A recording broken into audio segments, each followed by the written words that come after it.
Hello everyone, Jai Shri Krishna. I hope you are all doing good and I hope you enjoyed the festival of Deepavali to the full extent with your family and friends.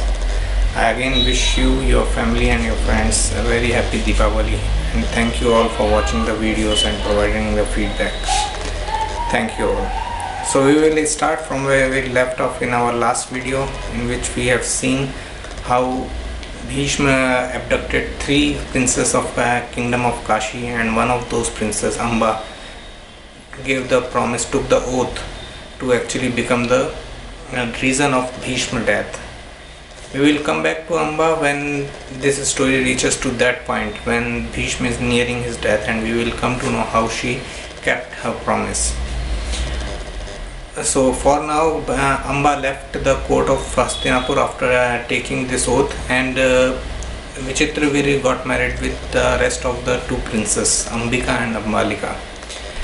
Their life seemed to be okay, it was going fine, but suddenly one day Vichitraviri died due to tuberculosis.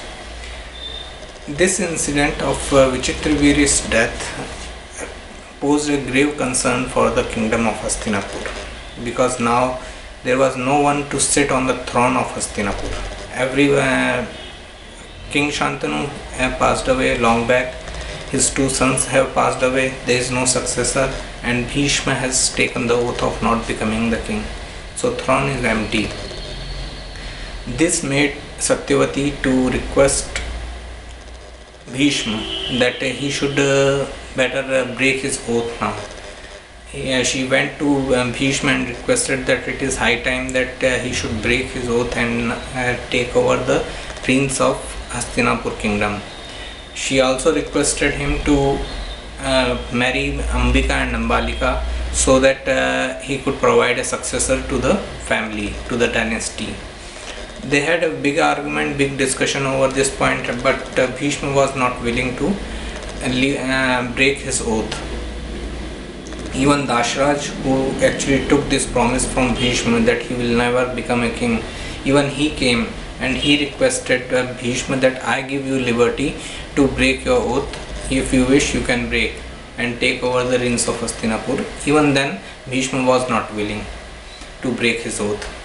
At that point, Satyavati told Bhishma that now there is no other option but to go to Maharshi Vedvyas, great sage Vedvyas. And this is actually my fault that in the first video itself I should have told that this great story Mahabharata was authored by great sage Vedvyas. He was the first narrator of this story. He narrated this story to Lord Ganesha and Lord Ganesha written it down. So in a way I am sorry for that. So Satyavati told Bhishma to go to Vedvyas and invite him to Hastinapur. Bhishma asked why suddenly Vedvyas came up into picture, and Satyavati told he only will let you know of the reason. In these circumstances, Bhishma went to meet Maharshi Vedvyas. Now in this story we will come to know all the intuitive powers, all the mystic powers, all the powers which these great sages like Vedvyas or his father Parashar, they all developed due to their meditation. So when Bhishma reached the place of Vedvyas, Vedvyas through his intuitive powers already knew that Bhishma was coming and for what reason he was coming. And he told Bhishma that rather than coming here to me, you should have broken your oath, because no oath can be bigger than mother's word. When your mother is saying something, you should saying you to break your oath, you should have broken your oath. But at the same time, I give the liberty to the person who has taken the oath to decide whether he wants to keep or break the oath. So Bhishma asked at this point that I didn't understand why my mother has sent me to meet you. Vedvyas told that she has sent you to meet me because I am also her son. And this surprised Bhishma. How come you become her son? Satyavati was married to my father, and after that she had two children, Chitrangad and Vichitravirya. How come you became her son? And then Ved Vyas tells him the story, that tells Bhishma the story that actually he is son of great sage Parashar.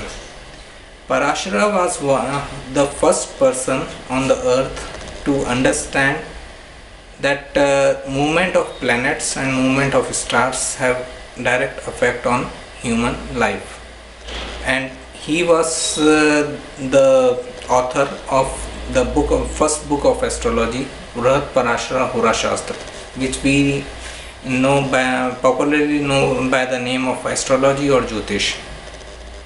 So he was the first one to be able to understand the language of planets, the movement of planets, and how these planets affect us.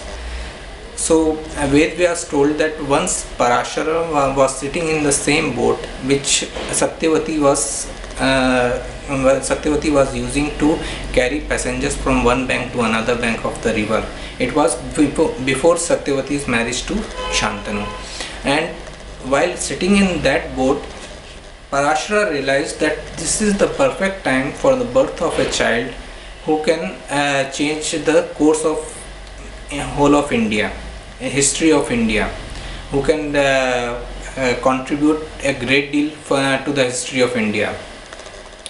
So at that time he introduced himself as sage Parashara to Satyavati, and he told that with my mystic powers, with my yogic powers, you will give birth to a son. It will not be through physical relationship, through physical contact, but through my mystic powers you will give birth to a son, and that son will make great contribution in the future for the history of India.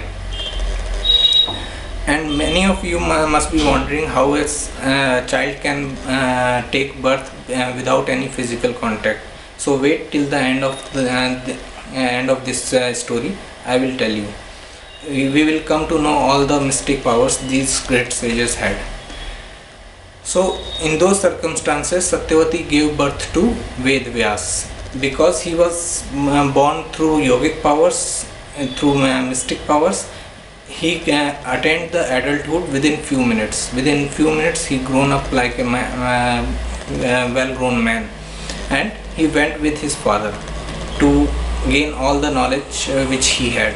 So that's why Satyavati sent Bhishma to meet Ved Vyas, because she knew that that Ved Vyas has the same powers which Parashara had, and that's why Satyavati wanted Ved Vyas to come and through the same yogic powers make Ambika and Ambalika to give birth to a child, so that a successor could come into the dynasty. So like this, this story was told to Bhishma by Ved Vyas, and Bhishma took Ved Vyas with him to Hastinapur.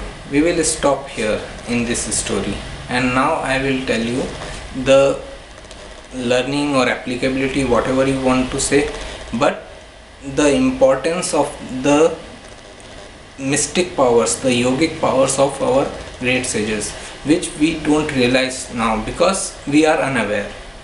That is our fault actually, that we are unaware. We don't like to research over it. So I will give you two examples. First, governments worldwide, or I should say scientifics worldwide, anywhere in the world, till today are unable to tell us whether there is a life or symptoms of life in any other planet except Earth. They have sent many astronauts, they have sent many people into the space, on Moon, Mars, everywhere, but they are unable to tell with confidence that alright, this planet has symptoms of life on it, even in 21st century. Correct. Some 6,000 years ago, this great sage Parashara wrote this book of astrology which is known as Brihat Parashara Hora Shastra. And if you know about astrology, an astrological chart has different boxes made in it. These are 12 boxes known as 12 houses of a horoscope. So what Parashara wrote in his Hora Shastra at one place in his book of astrology, that if sun and moon are sitting together in one house of horoscope, very closely positioned, okay, sun and moon are closely positioned in one house of horoscope, then the fiery rays of sun will evaporate the water of the moon. Now I would love to know from any of you if you can explain me how 6000 years ago, without sending a single astronaut into space, Parashara could know that there is water on the moon. This explains their yogic powers. Just by sitting here on the earth, through their yogic powers, they could send signals and they could receive signals from the other planets also. Second example, in those ancient times they developed this great language named Sanskrit. Okay, the gods and great sages developed this great language named Sanskrit, and it was somewhere around 6000 years ago, 5000, 6000 years ago.